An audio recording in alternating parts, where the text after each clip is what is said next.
Malam Bapak Ibu dan saudara kasih Tuhan Yesus Kristus.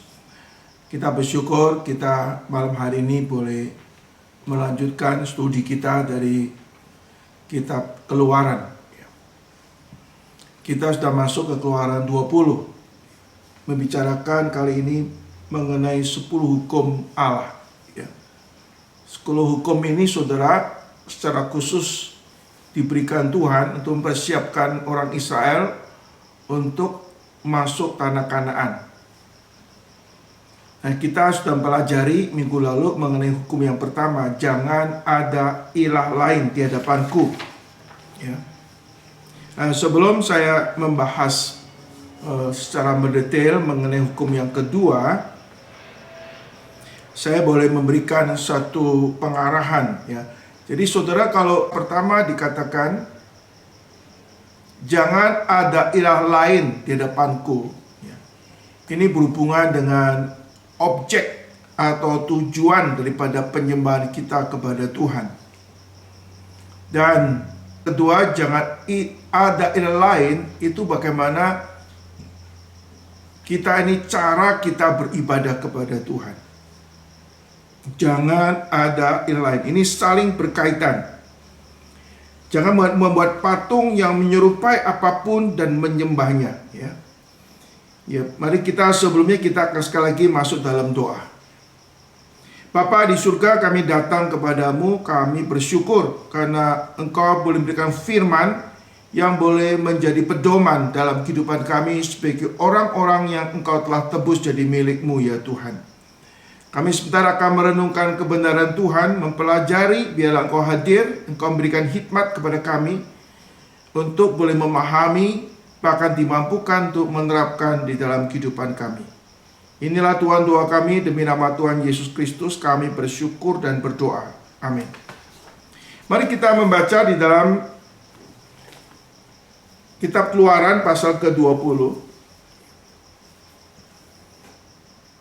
Kita akan membaca ayat pertama sampai dengan ayat yang ke-7.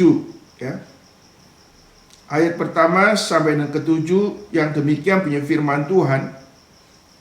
Lalu Allah mengucapkan segala firman ini, Akulah Tuhan Allahmu yang membawa engkau keluar dari tanah Mesir, dari tempat perbudakan. Jangan ada padamu Allah lain di hadapanku. Jangan membuat patung, jangan membuat bagimu patung yang menyerupai apapun yang ada di langit di atas, atau yang ada di bawah bumi, atau yang ada di bumi di bawah, atau yang ada di dalam air di bawah bumi. Jangan sujud menyembah kepadanya atau beribadah kepadanya, sebab aku Tuhan Allahmu adalah Allah yang cemburu. Ia membalaskan kesalahan kepada bapa, kepada anak-anaknya, kepada keturunan yang ketiga dan keempat dari orang-orang yang membenci aku. Tetapi aku akan menunjukkan kasih setia kepada beribu-ribu orang, yaitu yang mereka yang mengasihi aku dan berpegang kepada perintah-perintahku.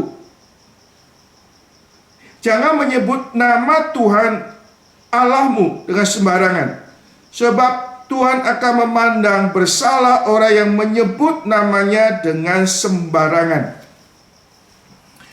Saudara yang dikasihi Tuhan Yesus Kristus, hukum Allah yang pertama disebutkan, jangan ada ilah lain di hadapanku. Saudara, kita memahami di dalam pencobaan Tuhan Yesus bagian yang ketiga, iblis mengatakan, seluruh dunia ini kan kuberikan kepadamu asal engkau menyembah aku. Lalu Yesus menjawab, "Enyalah iblis, karena hanya kepada Allah saja engkau menyembah." Saudara, waktu Yesus menjawab hanya kepada Allah saja engkau beribadah, maka Yesus mengutip Ulangan pasal ke-6 ini. Dikatakan hanya kepada Allah saja kita berbakti kepada Tuhan, beribadah kepada Tuhan. Saudara-saudara kata Yesus Kristus, kita melihat saudara di dalam pemahaman mengenai beribadah kepada Allah yang Esa. Ya. Jangan ada ilah lain di hadapanku. Ya. Saudara-saudara kata Yesus Kristus, kita melihat bahwa jangan ada ilah lain di hadapanku. Ini ada sesuatu hal yang sangat serius ya.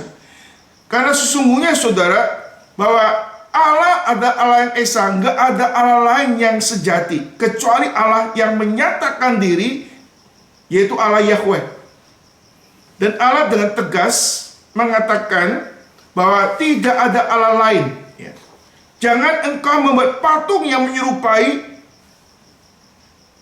apapun dan menyembahnya. Saudara, saya mengutip beberapa pandangan atau statement daripada beberapa bapak gereja, saudara. Saudara, John Calvin mengatakan bahwa jika Allah tidak sendirian mempunyai keutamaan, maka keagungannya itu dikaburkan. Ya. Jika Allah ini satu-satu yang utama. Ya. Kalau ada yang lain membuat keagungan Allah itu dikaburkan, saudara. Artinya kita harus betul-betul menyembah hanya kepada Tuhan. Fokus kepada Tuhan, bukan yang lain. Saudara yang kasih Tuhan Yesus Kristus, Bapak gereja yang lama Agustinus juga mengatakan, Kristus tidak dihargai sama sekali kecuali ia dihargai di atas semuanya. Ya.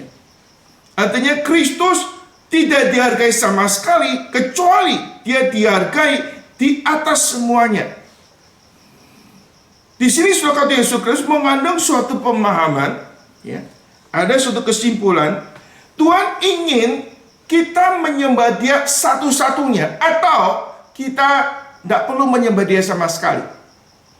Allah ingin supaya kita betul-betul mendedikasikan seluruh hidup kita kepada Tuhan yang satu-satunya, ya. Jadi nggak ada ilah lain, itu artinya Tuhan ingin supaya kita eksklusif hanya kepada Dia atau tidak sama sekali. Kalau zaman sekarang, saudara, dalam konteks sekarang, di dalam hubungan suami istri, saudara, waktu seorang istri, ya, waktu seorang suami melamar seorang laki-laki, melamar seorang pria, maka pria itu mengatakan, ya, jangan ada laki-laki lain. Kalau engkau mau sama aku, engkau harus meninggalkan laki-laki yang lain atau pacar-pacarmu yang lain hanya kepadaku, atau tidak sama sekali. Tuhan tidak mau dibagi, ya. Dia ingin bagaimana kita mempercayakan diri, kita beribadah dan melayani hanya kepada Tuhan, gak ada pada yang lain. Sehingga Tuhan tidak mengizinkan kita menyembah kepada yang lain. Nah, ini penting sekali, saudara, dalam kita melayani itu, beribadah dan melayani Tuhan, kita harus fokus kepada Tuhan. Ya. Kalau orang mendua hati, Tuhan katakan, lebih baik kamu tidak usah sama sekali. Gak perlu sama sekali. Ya, sama seperti kita, saudara. Kita sebagai hubungan suami istri pasti mengharapkan bahwa istri kita tuh fokusnya kepada kita satu, jangan ada laki-laki lain. Walaupun sudah mengatakan, saya hanya teman aja kok, cuman deket aja kok, ya. Saya nggak ada apa-apa sama dia, tapi tiap hari mikirin, tiap hari telepon, tiap hari mengorelasi, itu artinya sudah ada keterlibatan emosional, ya, sehingga itu mengkaburkan sesuatu yang utama, saudara. Di dalam hidup kita, saudara, Tuhan ingin supaya kita betul-betul percaya kepada Dia, beribadah kepada Dia, fokus kepada Dia. Begitu ada sesuatu yang lain yang kita perilah, maka itu mengaburkan, mengurangi daripada keberadaan diri Allah. Maka Tuhan mengatakan, aku nggak mau dikurangi, aku nggak mau dibagi. Dan kamu ikut aku, silakan. Kalau kamu mendua hati atau ada yang lain, lebih jangan sama sekali. Nah, ini ada sesuatu komitmen di dalam hidup kita, di dalam beribadah melalui Tuhan. Tuhan ingin supaya kita betul-betul fokus kepada Dia. Maka saudara, pada waktu kita mengabarkan Injil, kita nggak toleran. Kalau kamu bertobat terima Tuhan Yesus, kamu harus meninggalkan kepercayaan yang lama, lalu mengandalkan Yesus saja untuk terima hidup yang kekal. Sekaligus saudara, kita harus mempercayakannya satu-satunya Allah yang disembah hanyalah Tuhan Yesus. Ya. Karena Yesus Kristus, Tuhan tidak mengizinkan adanya sinkretisme. Tuhan nggak mau ada ilah lain di depan kita. Ya. Minggu lalu kita jelaskan tidak ada Allah lain. Maka Tuhan ingin menuntut kita untuk betul-betul beribadah hanya kepada Dia. Saudara, kalau kita melihat konteks orang-orang Israel selama 400 tahun di Mesir, pasti pengaruh-pengaruh budaya Mesir, agama Mesir itu mempengaruhi sebagai kehidupan mereka. Maka setelah mereka dilepaskan dari perbudakan di Mesir, sekaligus Allah berkata show force, menyatakan kekuatannya melampaui ilah-ilah yang ada di Mesir. Harusnya ini betul-betul membuat orang Israel itu betul-betul sekarang percaya kepada Tuhan dan mempercayakan seluruh hidupnya kepada Tuhan tanpa ragu-ragu lagi. Allah sudah menyatakan Dia itu Allah yang hidup, yang berkuasa melampaui ilah-ilah yang ada di Mesir. Maka Tuhan ingin supaya orang Israel betul-betul percaya kepada Allah, gak ada ilah lain, dan betul-betul mendedikasikan seluruh hidupnya kepada Tuhan. Di samping itu saudara, di samping Tuhan tidak mengizinkan ada sinkretisme, Tuhan juga ingin kita ini tidak lagi membangun relasi. Membangun relasi dengan ilah-ilah itu. Maka saudara, di dalam konteks yang baru, jangan kita ini bersahabat dengan dunia. Bersahabat dengan dunia ini saudara bukannya sekedar kita ini tidak bergaul dengan orang-orang dunia atau cara berpikir dunia, tapi saudara, persahabatan dengan dunia ini menurut pandangan orang PL, kita pandangan rohani saudara, ini namanya ketidaksetiaan atau perjinan rohani. Kalau dalam surat Yakobus katakan janganlah kamu menjadi orang tidak setia. Ini mengandung suatu perjinan rohani. Artinya sebagai orang yang sudah percaya kepada Tuhan tetapi masih menerapkan pola-pola hidup yang tanpa sadar menggeser posisi Tuhan dalam kehidupannya. Seperti kita memahami saudara, Salomo setelah jadi seorang raja, dia menikah dengan orang-orang yang tidak percaya kepada Tuhan. Lalu dia mengambil 700 istri dan 300 gundik. Mereka sebagian besar adalah orang penyembah berhala. Saudara, Salomo bukannya saja bersahabat, tetapi melakukan satu intimasi dengan orang-orang yang tidak percaya kepada Tuhan. Akhirnya orang Israel dipengaruhi oleh kekafiran pada zaman itu, saudara. Penyembah berhala terjadi di mana-mana, saudara.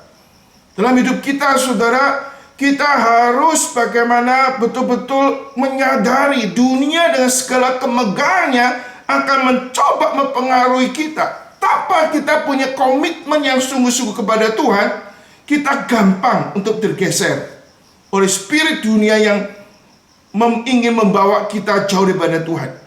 Keinginan daging, keinginan mata, keangkuhan hidup itu ditawarkan oleh dunia. Maka kita sebagai orang Kristen harus minta Tuhan, minta belas kasihan. Tuhan, kuatkan aku menghadapi dunia di sekitarku ini yang bisa menggeser imanku, yang bisa menggeser dedikasiku kepada Tuhan. Tuhan ingin supaya kita benar-benar sepenuh hati mendedikasikan hidup kita kepada Tuhan. Boleh kata kita tidak memberikan ruang kepada dunia menyusup dalam kehidupan kita. Tapi banyak hari ini orang Kristen itu membuka diri, nggak punya komitmen yang sungguh-sungguh untuk betul-betul menyatakan dedikasi kepada Tuhan. Seperti Daniel sudah berkomitmen, aku tidak mau menajiskan diri dengan makanan raja.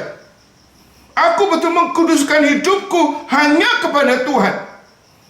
Saudara, masih banyak orang hari ini seperti belum punya komitmen betul-betul menyatakan untuk hidup beribadah kepada Tuhan. Dan akhirnya segala sesuatu yang membuat atau mengurangi, menggeser posisi Tuhan dengan penuh keyakinan menolak. Tuhan merindukan ada orang-orang percaya yang tanda kutip militan. Orang-orang percaya yang punya dedikasi, menolak dunia ini dan mendedikasi hidupnya kepada Tuhan. Sisi lain loh, di dalam aspek praktis, saudara, bagaimana kita memprioritaskan Tuhan di atas yang lain. Kalau kita menyatakan percaya kepada Allah, berarti saudara, kita mau meletakkan tata Tuhan di dalam hidup kita. Berarti itu kita ingin menyerahkan hidup segala aspek hidup kita supaya nama Tuhan itu ditinggikan, dimuliakan. Maka aspek lain dikatakan, kalau kita mengasihi ayahmu, ibumu, saudaramu laki-laki dan perempuan lebih daripada aku, engkau nggak layak ikut aku. Kalau pekerjaan kita, hobi kita, studi kita justru mengurangi atau menggeser posisi Tuhan dalam hidup kita, kita perlu hati-hati. Karena itu bisa hanya boleh kata menggeser posisi Tuhan. Karier kita, hobi kita itu menjadi Tuhan yang mengontrol hidup kita. Saudara-saudara, kata Yesus Kristus, Allah ingin supaya kita di dalam kita beribadah kepada Dia, percaya kepada Allah yang Esa, Tuhan menuntut suatu konsekuensi, komitmen. Kita betul-betul menempatkan Dia sebagai Tuhan. Tidak ada ilah lain di hadapan Tuhan. Kita juga mau bergaul yang lebih intim dengan Tuhan. Kalau kita ini masih memberikan kesempatan bergaul dengan yang lain yang membuat kita makin jauh sama Tuhan, lama-lama hidup kita menjadi hidup yang split. Dan itu tidak Tuhan berkenan. Aspek lain, bagaimana kita memprioritaskan Tuhan dalam hidup kita. Harusnya makin hari kita progresif, bertahap, makin mengutamakan Tuhan. Ya, orang-orang yang betul-betul mengutamakan Tuhan, membangun intimasi pada Tuhan, maka di situ Allah berkenan kepadanya. Dan segala perjanjian anugerah Tuhan akan dinyatakan kepada orang-orang yang demikian. Saudara, Allah ingin supaya kita sungguh-sungguh menyembah Allah satu-satunya. Kita diminta untuk menempatkan tata Tuhan di dalam hidup kita, dalam segala aspek hidup kita. Dan tidak ada sesuatu aktivitas hidup kita yang boleh menggeser posisi Tuhan. Tuhan minta kita melakukan ini. Jangan ada ilah lain di hadapanku. Saudara, ini adalah suatu hal yang penting, komitmen yang harus kita jalankan sebagai anak Tuhan. Kenapa? Kita sudah ditebus. Hidup kita bukan milik kita lagi. Kita sudah dilepaskan dari perbudakan dosa. Kita boleh dimerdekakan oleh Tuhan. Terlebih lagi, saudara, Allah telah menyediakan suatu janji. Kehidupan yang memiliki nilai dalam kekekalan. Dunia itu hanya menipu kita. Seperti iblis mengatakan, aku akan berikan seluruhnya asal engkau menyembah aku. Maka Tuhan Yesus mengatakan, enyalah iblis, hanya kepada Allah saja engkau beribadah. Saudara, dunia dan segala isinya akan diperalat iblis untuk menggeser posisi Tuhan dalam kehidupan saudara dan saya. Maka kita setiap hari harus mengingat hal ini. Jangan ada ilah lain. Kita mau fokus senantiasa hidup kepada Tuhan. Kita menyadari bahwa hidup saya bukan milik saya, milik Tuhan. Dan saya akan menetapkan tata hidup, tata Tuhan di dalam hidup saya. Setiap hari kita harus mengutamakan Tuhan, memprioritaskan Tuhan di dalam setiap keputusan kita. Kita mempertimbangkan, apakah yang saya lakukan ini berkenan kepada Tuhan, memuliakan Tuhan atau tidak. Paulus mengatakan, demi kemurahan Allah aku menasihkan kamu, supaya kamu mempersembahkan tubuhmu sebagai persembahan yang hidup, yang kudus, dan yang berkenan kepada Allah. Itu ibadahmu yang sejati. Dan ini kita perlu lakukan bukan hanya hari Minggu. Tiap hari kita menjadikan Tuhan Allah kita sebagai Tuhan yang berdaulat atas hidup kita. Tiap hari kita harus mensadari hidup saya milik Tuhan. Setiap hari ada ibadah kepada Tuhan. Tiap hari saya akan melakukan hal-hal yang sesuai kehendak Tuhan dan memuliakan Tuhan. Bukan hanya tiap minggu, setiap hari dalam kehidupan saudara dan saya. Saudara, yang kedua kita lihat, jangan ada ilah lain di depanku, lalu jangan membuat patung yang menyerupai apapun dan menyembahnya. Kalau di sini dikatakan saudara jangan membuat patung, saya akan bacakan dulu saudara sekalian. Jangan membuat patung yang menyerupai apapun yang ada di langit di atas, atau yang ada di bumi di bawah, atau yang ada di dalam air di bawah bumi. So kita lihat, katakan di langit, ya, langit di atas, bumi di bawah, atau yang ada dalam air, saudara. Saudara, ini dewa langit atau dewa bumi atau dewa air di bawah laut. Artinya segala sesuatu yang dicipta oleh Tuhan. Jangan mempersamakan Tuhan dengan ciptaan. Bumi, langit, yang di bawah bumi adalah ciptaan Tuhan. Tuhan adalah pencipta. Kita jangan mempersamakan pencipta dengan ciptaan. Ada qualitative different, perbedaan kualitas yang besar. Jangan kita mempersamakan Allah sang pencipta dengan ciptaan-ciptaan Tuhan. Saudara, kalau di dalam Roma pasal pertama, coba kita melihat Roma pasal pertama ayat 21 sampai dengan ayat 23. Saya akan bacakan saudara sekalian. Sekalipun mereka mengenal Allah, mereka tidak memuliakan Dia sebagai Allah atau mengucap syukur kepadanya. Sebaliknya, pikiran mereka sia-sia dan hati mereka menjadi bodoh. Hati mereka yang bodoh menjadi gelap. Mereka berbuat seolah-olah mereka penuh hikmat, tetapi mereka telah menjadi bodoh. Mereka menggantikan kemuliaan Allah yang tidak fana dengan gambaran yang mirip dengan manusia yang fana, burung-burung, binatang-binatang yang berkaki empat, dan binatang-binatang yang menjalar. Saudara, kita melihat Paulus waktu menulis surat di Roma juga pusat penyembahan berhala di situ. Mereka juga beribadah kepada Allah, tapi Allah yang sudah turun derajat, Allah ciptaan manusia.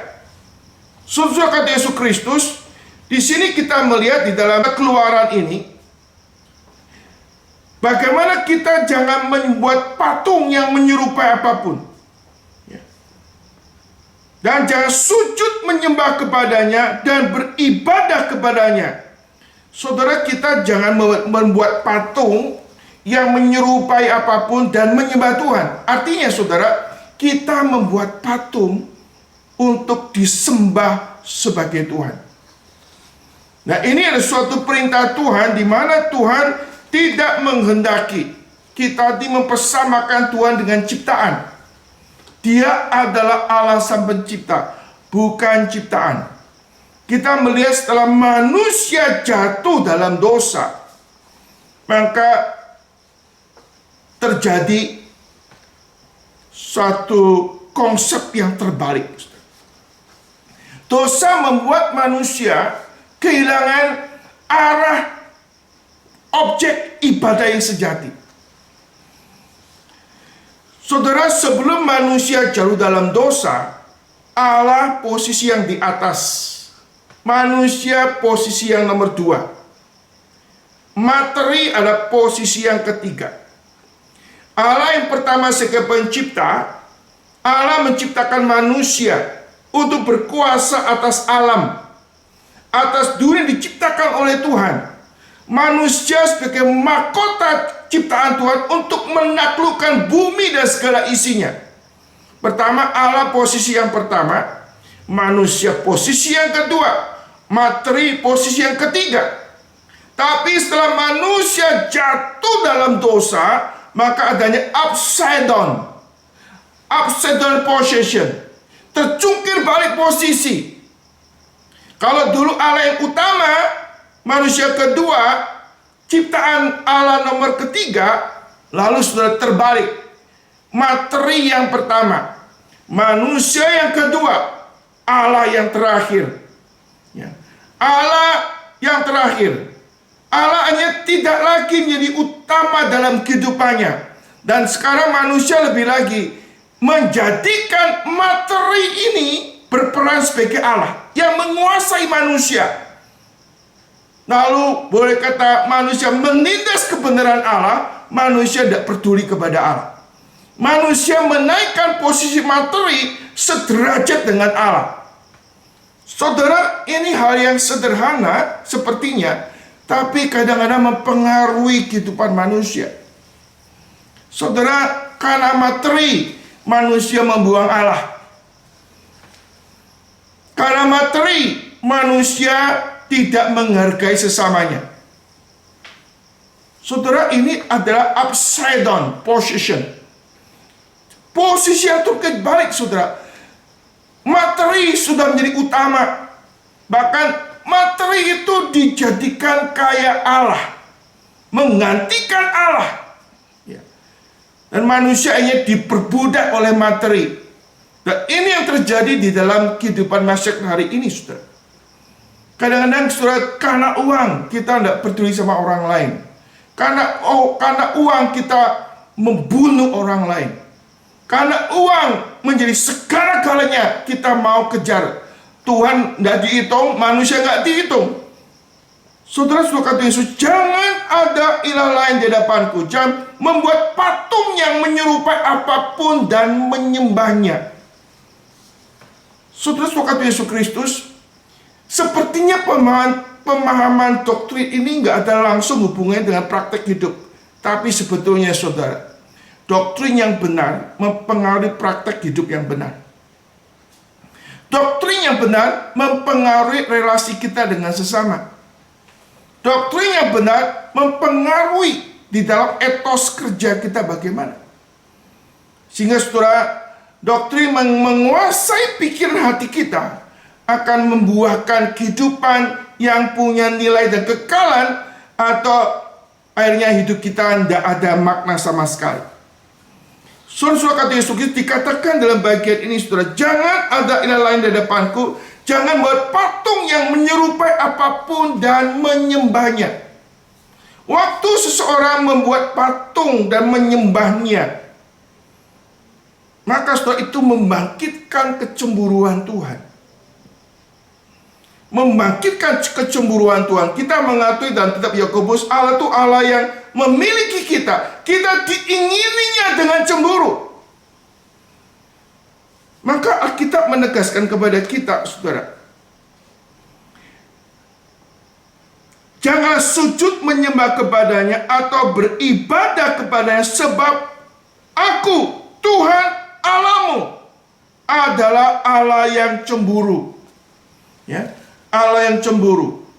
Saudara, Allah tidak suka melihat umatnya itu menyembah berhala, atau perselingkuhan rohani, atau perjinan rohani. Allah yang cemburu, Allah yang mengingini memiliki kita seluruhnya.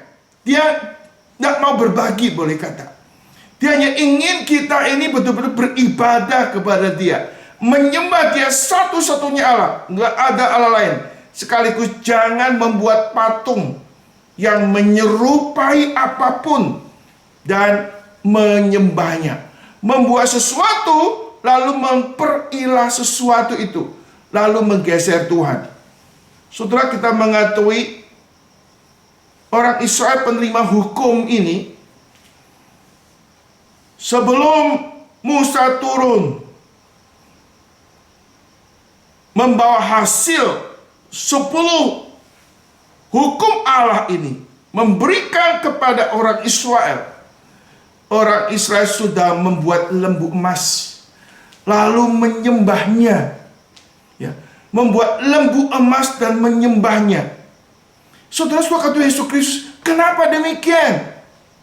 Kenapa orang Israel nggak sabar menunggu Allah menyatakan hukumnya melalui Musa, lalu mereka rasa mendesak untuk membuat lembu emas dan menyembahnya? Ini kan konyol. Ini kan suatu kebodohan. Gak sabar.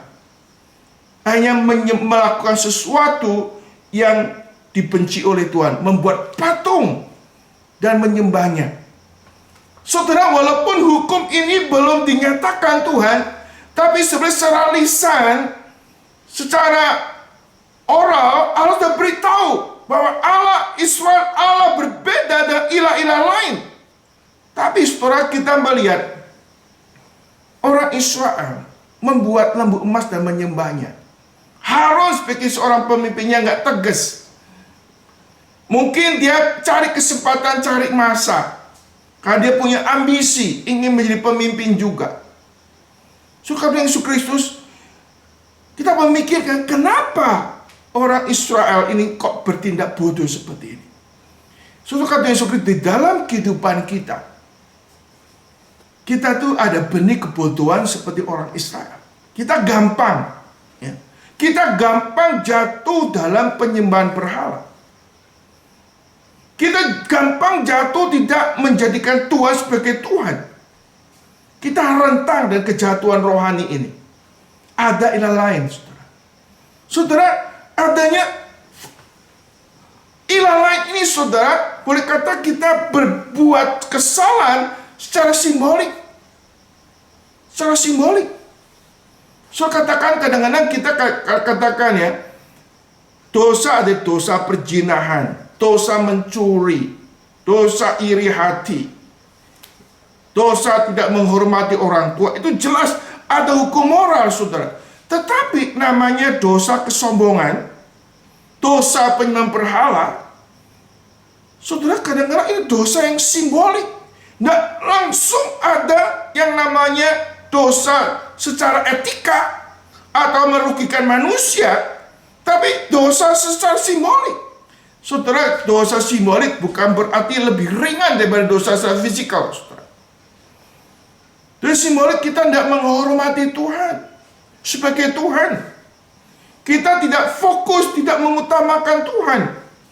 Dan itu kesalahan yang serius, saudara. Saudara, kalau kita melihat dosanya Saul berbuat dosa, dia hanya mempersembahkan korban. Waktu dia menunggu Samuel belum datang, padahal mau perang. Lalu dia melakukan suatu kesalahan, mempersembahkan korban yang harusnya tugasnya Samuel. Waktu dia perang, harusnya jaran itu dimusnahkan, tapi dia simpen. Saudara, dosa simbolik sepertinya dosa yang biasa, tapi dosa yang serius. Kenapa? Ini mengandung satu hal, dosa tidak menghormati Tuhan. Dosa tidak meninggikan tata Tuhan. Dan ini berdampak besar sekali, saudara. Kita melihat dosa daripada anak-anak Imam Eli, dosa daripada anak-anak Harun. Itu semua dosa di dalam simbolik. Dia melakukan suatu ibadah bukan dengan caranya Tuhan. Dan kita melihat akibatnya. Anak-anak Harun dihukum mati. Anak-anak Imam Eli dibiarkan mati dalam peperangan. Tidak ada penyertaan Tuhan. Ini berkaitan dengan namanya dosa simbolik. Dosa yang tidak menghormati Tuhan. Dosa yang tidak memprioritaskan Tuhan. Tuhan tidak menyediakan tempat yang utama dalam hidup saudara dan saya. Itu semua dosa simbolik yang berkait kita tidak menghormati Tuhan. Tidak menjadikan Tuhan yang utama dalam kehidupan saudara. Atau ada ilah lain yang lebih kita prioritaskan. Kita anggap lebih penting daripada Tuhan. Kalau saya mengatakan itu kejahatan rohani. Dan Allah yang cemburu itu tidak membiarkan dirinya dipermainkan. Sehingga Tuhan mengatakan, saudara, Aku adalah Allah yang cemburu, yang membalas kesalahan bapa kepada anak-anaknya, dan pada keturunan ketiga dan keempat dari orang-orang yang membenci Aku.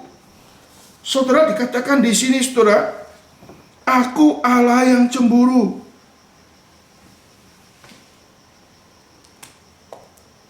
Yang akan membalas kesalahan bapak kepada anak-anaknya,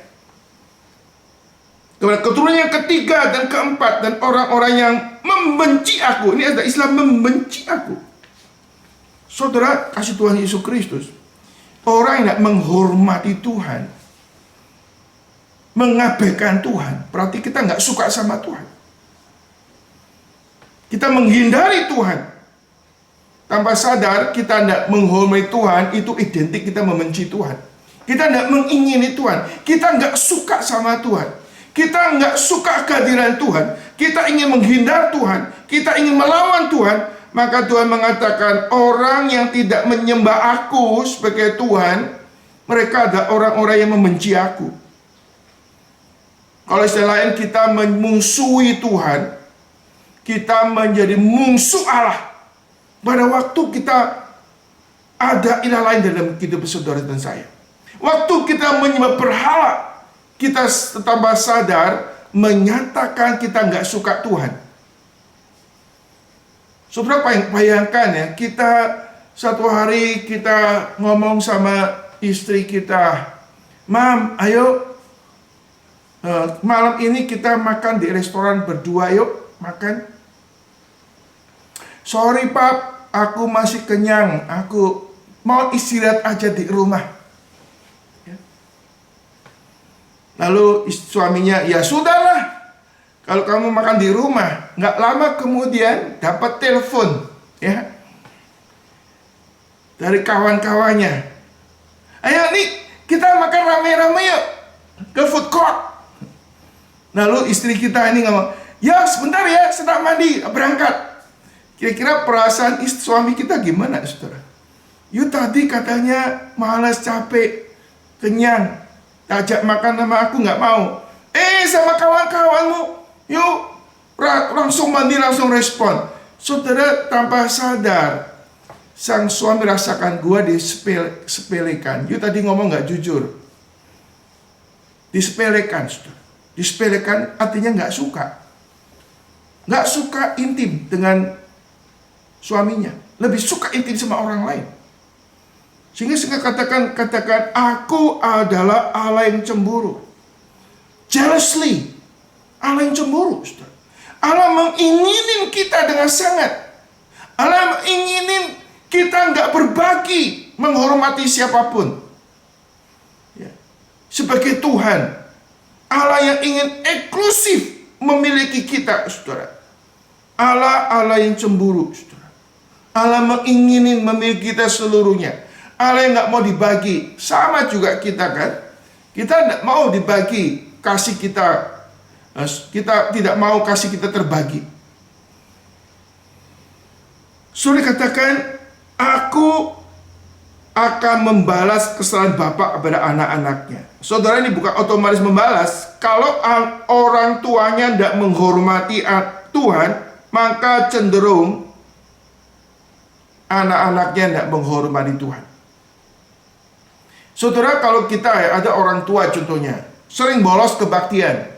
Macam-macam alasannya, nggak enak badan kah, atau ada tamu, pokoknya sering bolos di dalam kebaktian. Itu akan mempengaruhi anak-anak tidak menghormati hari Tuhan. Otomatis tuh mempengaruhi. Kalau anak-anak sudah nggak menghormati Tuhan, nanti cucu-cucu tidak menghormati Tuhan.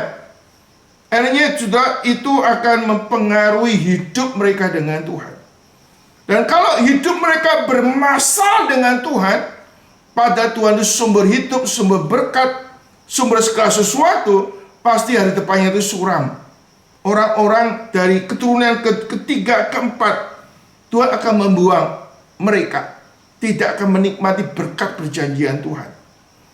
Allah itu Allah yang kudus. Allah itu Allah yang maha suci, tidak membiarkan dirinya dipermainkan. Allah akan membalas. Artinya ada akibat yang buruk bagi orang-orang yang tidak menghormati aku. Orang-orang yang tidak mengutamakan aku akan mendapatkan sesuatu akibat yang buruk dalam kehidupan mereka. Yaitu apa? Hidup terpisah dengan Tuhan. Hidup sudah terputus dengan sumber kehidupan, sumber damai sejahtera. Maka hidup mengalami kehidupan yang tidak menyenangkan, di luar persekutuan dengan Tuhan. Sebaliknya itu dikatakan, tetapi aku menunjukkan kasih setia kepada beribu-ribu orang, yaitu mereka yang mengasihi aku dan berpegang pada perintah-perintahku. Saudara, Allah membalas, itu suatu konsekuensi negatif, buruk. Orang-orang yang tidak beribadah dengan sungguh-sungguh kepada Tuhan. Sebaliknya, Allah kasih setia kepada beribu-ribu orang, yaitu mereka yang mengasihi aku dan berpegang pada perintah-perintahku. Saudara, surat ini dikatakan orang yang mengasihi aku. Orang beribadah motivasinya karena mencintai Tuhan, kasih kepada Allah. Lalu katakan memelihara atau berpegang kepada perintah-perintahnya. Saudara, ini sesuatu yang indah sekali, saudara. Bagaimana janji Tuhan, Allah terikat, mengikat dirinya dengan janjinya. Orang yang taat kepada Tuhan, dia akan diberkatin oleh Tuhan. Akan menikmati hari-hari bersama dengan Tuhan. Allah menunjukkan kasih setia. Ini menyatakan apa, saudara? Menyatakan anugerah Tuhan. Dan kesetiaan Tuhan akan menyertai orang-orang yang betul-betul menghormati Tuhan.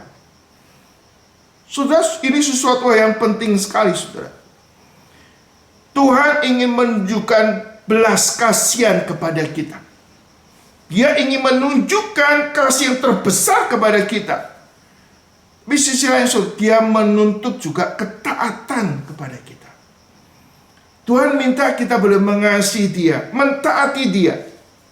Saudara, di dalam satu ayat firman Tuhan, kita boleh baca di dalam Keluaran 34, ayat 6 dan 7. Mari kita lihat. Berjalanlah Tuhan lewat dari depannya dan berseru, Tuhan, Tuhan Allah penyayang dan pengasih, panjang sabar, berlimpah kasihnya dan setianya, yang meneguhkan kasih setia kepada beribu-ribu orang, yang mengampuni kesalahan, pelanggaran, dan dosa.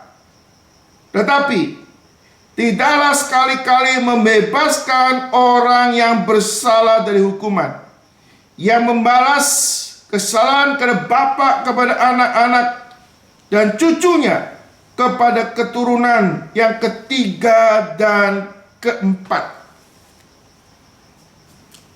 Saudara, ini yang serius sekali, saudara. Artinya, saudara, kita sebagai orang tua, hidup ibadah kita bukan hanya berdampak dalam kehidupan saudara hari ini, tapi akan berdampak dari keturunan-keturunan kita, saudara. Kalau kita tidak mengajarkan firman Tuhan kepada anak-anak kita, kita tidak berikan teladan yang benar kepada anak-anak kita, maka anak-anak kita ini akan mengalami akibatnya. Banyak orang tua hari ini nggak aware hal ini. Ikut Tuhan asal-asalan, tidak ada komitmen betul-betul kepada Tuhan. Ibadah dengan sembarangan, melakukan sesuatu asal-asalan, tidak mengutamakan Tuhan,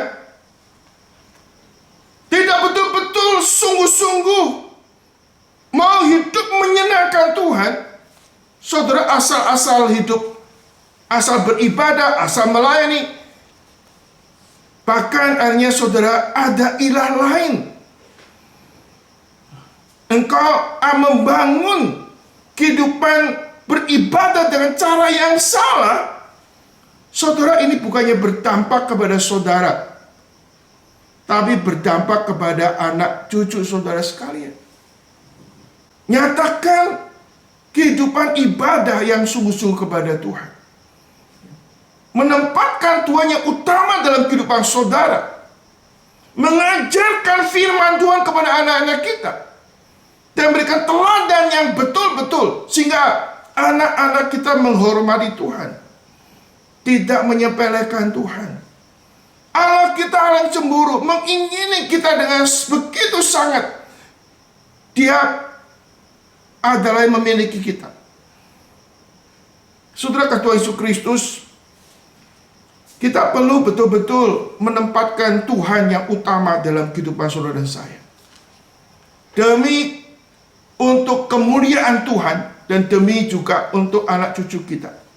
Sebagian saudara yang masih punya anak remaja atau anak sekolah minggu, atau kita punya cucu, saudara sebagai orang tua, sebagai opa atau oma, jadilah teladan di dalam kehidupan beribadah kepada Tuhan. Jangan ada ilah lain di depan Tuhan. Kita mau betul-betul mau hidup sungguh-sungguh kepada Tuhan. Maka saudara, hari depan anak cucu kita di dalam berkat kesetiaan Tuhan.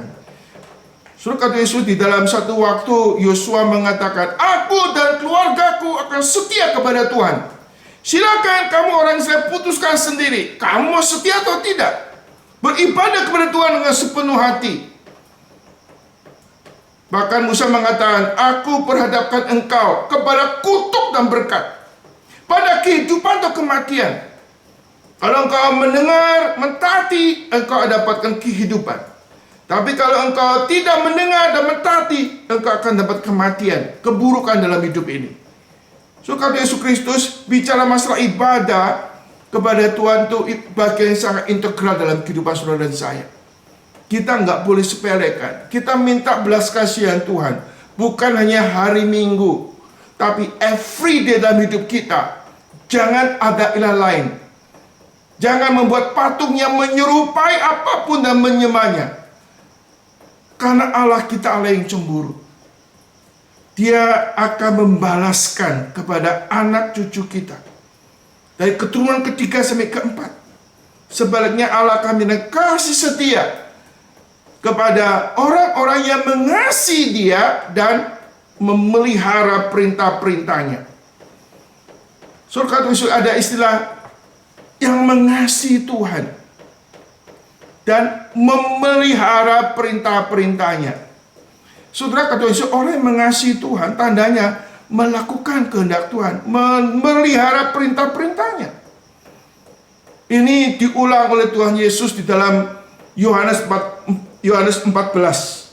Orang yang mengasihi aku akan melakukan perintah-perintahku. Perintahnya apa? Jangan ada ilah lain. Perintahnya apa? Jangan patung yang menyerupai apapun dan menyembahnya.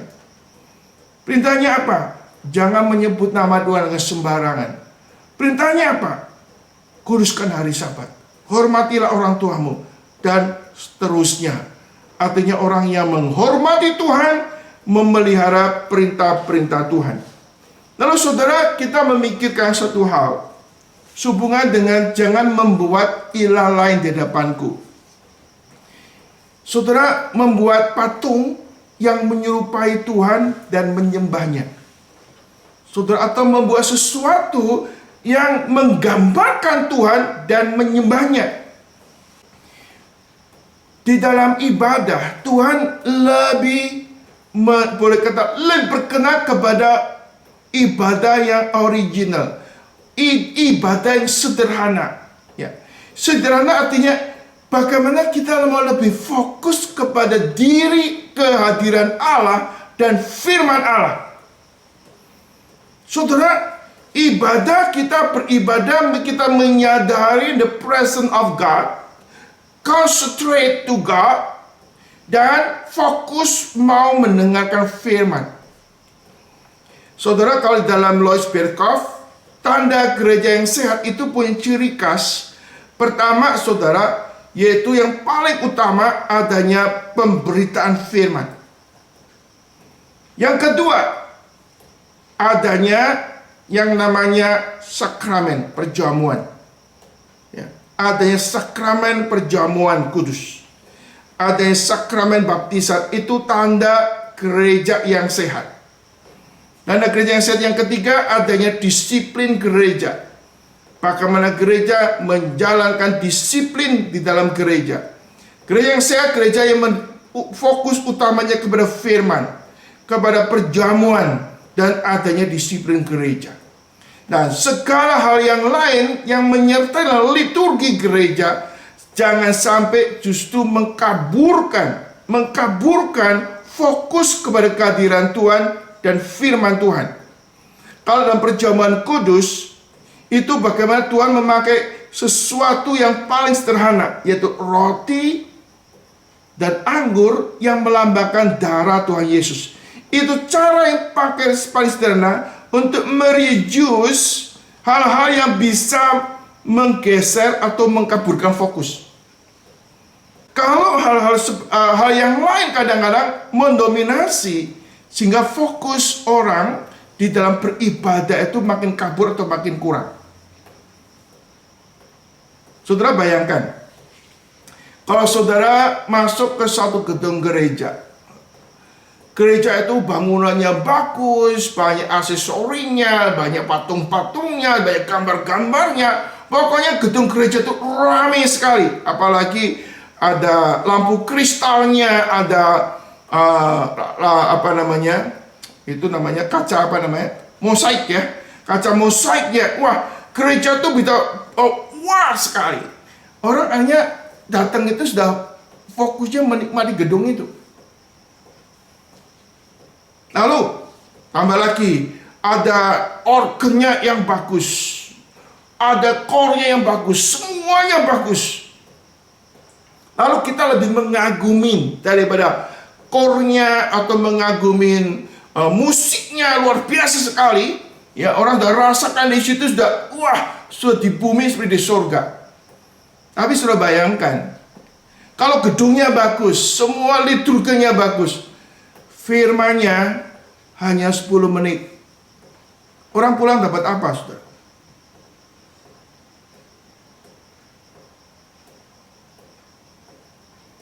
Orang hanya menikmati suasana. Soal gedung yang bagus, musik yang bagus, semua bagus. Itu memang bagus, tapi kadang-kadang mereduce, mengurangi kesadaran Allah itu roh adanya. Kita harus menyembah dalam roh dan kebenaran. Kita harus menikmati kehadiran Tuhan, menikmati firman yang hidup, menikmati pekerjaan Roh Kudus, sehingga kita dibawa untuk lebih dekat dengan Allah yang transenden, Allah yang hidup di dalam firman-Nya yang hidup itu. Saudara-saudara, kadang-kadang dalam kehidupan, dalam ibadah kita tanpa sadar, segala sesuatu yang materi ini mereduce hal yang rohani. Saudara, kita melihat Yohanes Pembaptis berkhotbah di padang belantara. Yesus berkata khotbah di tempat public area, tapi Roh Kudus hadir di situ, menyertai di situ, memberkati di situ. Itu yang kata menyembah di dalam roh dan kebenaran. Ini lebih penting daripada ibadah-ibadah yang dibangun dengan semua aksesori dengan cara-cara manusia. Tuhan bisa memakai sarana itu, iya betul. Tapi yang paling penting, kita merindukan kehadiran Tuhan. Firman Tuhan dikabarkan yang boleh mengisi hidup rohani saudara dan saya. Amin, saudara. Saudara kata Yesus, kalau kita dikatakan saudara di dalam Westminster Shorter Catechism, seseorang menggambarkan wajah Yesus yang sebenarnya bukan wajah Yesus, maka di dalamnya sudah ada manipulasi wajah Yesus atau wajah Yesus yang tidak sesungguhnya. Tapi itu yang boleh kata menjadi sesuatu hal yang digambarkan. Nah, suruh kata Yesus Kristus, jadi itu bukan gambar yang original, gambar yang asli, saudara. Nah, saudara, pada waktu orang melihat gambar yang lukisan itu ada distorsi. Kita hanya melihat satu bagian daripada kemanusiaan Yesus, natur daripada Yesus. Membatas natur yang nggak terbatas itu menjadi yang terbatas seperti manusia biasa. Jadi itu ada sudah pengurangan, ya, pengurangan atau reduce atau menjadi pergeseran daripada siapakah Yesus. Nah, di dalam buku Westminster ini sudah dijelaskan sumber untuk seseorang mengenal Kristus, pribadi dan karya Kristus hanya kitab suci. Sehingga setelah kadang-kadang gambaran-gambaran itu atau patung-patung itu yang menggambarkan Yesus itu hanya seperti mewakili Yesus, tapi juga mereduce kerinduan orang untuk belajar firman Tuhan, bertumbuh di dalam firman, makin mengenal Kristus yang disaksikan di dalam kitab suci. Nah, ini sesuatu tradisi yang turun-temurun kadang-kala sudah mereduce bagaimana kita membawa seseorang kepada pengenalan kepada Kristus melalui kitab suci dalam pertolongan Roh Kudus. Ya. Apalagi sekarang, saudara, kalau kita takut, kita bawa salib Yesus, atau kita ketakutan tidur, bawa Alkitab, jadikan bantal supaya tidurnya tenang. Itu menjadi berhala. Nah, bagaimana kita mensikapi ini, saudara? Saudara, kata Yesus Kristus, semua bentuk penyembahan berhala tadi, atau kita membuat sesuatu, kita perlu hati-hati beberapa hal. Yang pertama, saudara, jangan sampai di dalam kita melakukan suatu aktivitas ibadah kita, ada sesuatu yang menggeser atau menggantikan fokus ibadah kita kepada Allah yang sejati. Saya ulang lagi, saudara, jangan sampai ya, ibadah kita ini dengan adanya gambar, dengan adanya patung, itu mengalihkan atau menggeser fokus utama ibadah kita kepada Tuhan. Saudara, ini namanya ada nama bahaya terselubung, saudara. Bahaya terselubung kita menjadikan benda-benda materi ini untuk menggeser atau menggantikan fokus utama kita untuk beribadah kepada Tuhan. Kita harus menyembah dalam roh dan kebenaran. Kemudian yang kedua, saudara, bahaya tersebut mencemari motivasi kita dalam ibadah. Nggak pure lagi datang kepada Tuhan berdasarkan firman, pekerjaan Roh Kudus. Bisa mencemari motivasi kita beribadah. Yang keempat, yang ketiga, bisa menyesatkan umat Tuhan di dalam penyembahan berhala.